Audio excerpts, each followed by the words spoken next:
آپ صلی اللہ علیہ وآلہ وسلم نے فرمایا، جب گرمی تیز ہو جائے تو نماز کو ٹھنڈے وقت میں پڑھو، کیونکہ گرمی کی تیزی جہنم کی آگ کی بھاپ سے ہوتی ہے۔ صحیح بخاری حدیث نمبر 534۔ زید بن وہب ہمدانی نے ابو ذر غفاری رضی اللہ تعالی عنہ سے روایت کیا کہ نبی صلی اللہ علیہ وآلہ وسلم کے مؤذن بلال نے ظہر کی اذان دی اور آپ صلی اللہ علیہ وآلہ وسلم نے فرمایا کہ ٹھنڈا کر، یا یہ فرمایا انتظار کر، اور فرمایا کہ گرمی کی تیزی جہنم کی آگ کی بھاپ سے ہوتی ہے، اس لیے جب گرمی سخت ہو جائے تو نماز ٹھنڈے وقت میں پڑھا کرو۔ پھر ظہر کی اذان اس وقت کہی گئی جب ہم نے ٹیلوں کے سائے دیکھ لیے۔ صحیح بخاری حدیث نمبر 535۔ حضرت ابو ہریرہ رضی اللہ تعالی عنہ نبی کریم صلی اللہ علیہ وآلہ وسلم سے روایت کرتے ہیں کہ جب گرمی تیز ہو جائے تو نماز کو ٹھنڈے وقت میں پڑھا کرو، کیونکہ گرمی کی تیزی دوزخ کی آگ کی بھاپ کی وجہ سے ہوتی ہے۔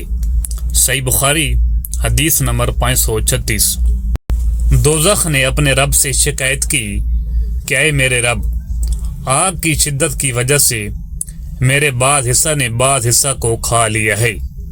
اس پر اللہ تعالیٰ نے اسے 2 سانس لینے کی اجازت دی، ایک سانس جاڑے میں اور ایک سانس گرمی میں۔ اب انتہائی سخت گرمی اور سخت سردی جو تم لوگ محسوس کرتے ہو وہ اسی سے پیدا ہوتی ہے۔ صحیح بخاری حدیث نمبر 537۔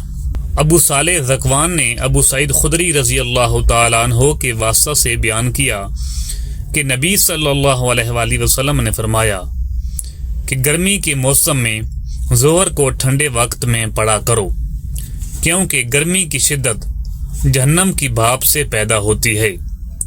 صحیح بخاری حدیث نمبر 538۔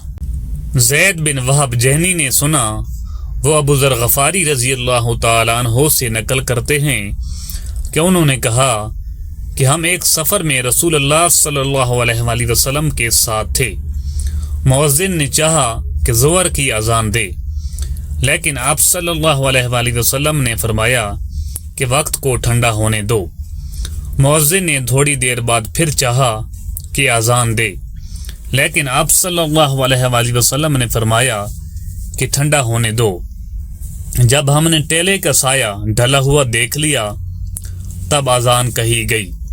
پھر نبی صلی اللہ علیہ وآلہ وسلم نے فرمایا کہ گرمی کی تیزی جہنم کی بھاپ کی تیزی سے ہے، اس لیے جب گرمی سخت ہو جایا کرے تو ظہر کی نماز ٹھنڈے وقت میں پڑھا کرو۔ ابن عباس رضی اللہ تعالی عنہ نے فرمایا، یتفجعو کا لفظ جو سورہ نحل میں ہے کہ معنی تطمیل، جھکنا، مائل ہونا ہے۔ صحیح بخاری حدیث نمبر 539۔ حضرت انس بن مالک رضی اللہ تعالی عنہ سے روایت ہے کہ جب سورج ڈھلا تو نبی صلی اللہ علیہ وآلہ وسلم حجرت سے باہر تشریف لائی اور ظہر کی نماز پڑھی، پھر منبر پر تشریف لائی اور قیامت کا ذکر فرمایا، اور آپ صلی اللہ علیہ وآلہ وسلم نے فرمایا کہ قیامت میں بڑے عظیم امور پیش آئیں گے۔ پھر آپ صلی اللہ علیہ وآلہ وسلم نے فرمایا کہ اگر کسی کو کچھ پوچھنا ہو تو پوچھ لے، کیونکہ جب تک میں اس جگہ پر ہوں تو مجھ سے جو پوچھو گے میں اس کا جواب ضرور دوں گا۔ لوگ بہت زیادہ رونے لگے۔ آپ صلی اللہ علیہ وآلہ وسلم فرماتے جاتے تھے کہ جو کچھ پوچھنا ہو پوچھو۔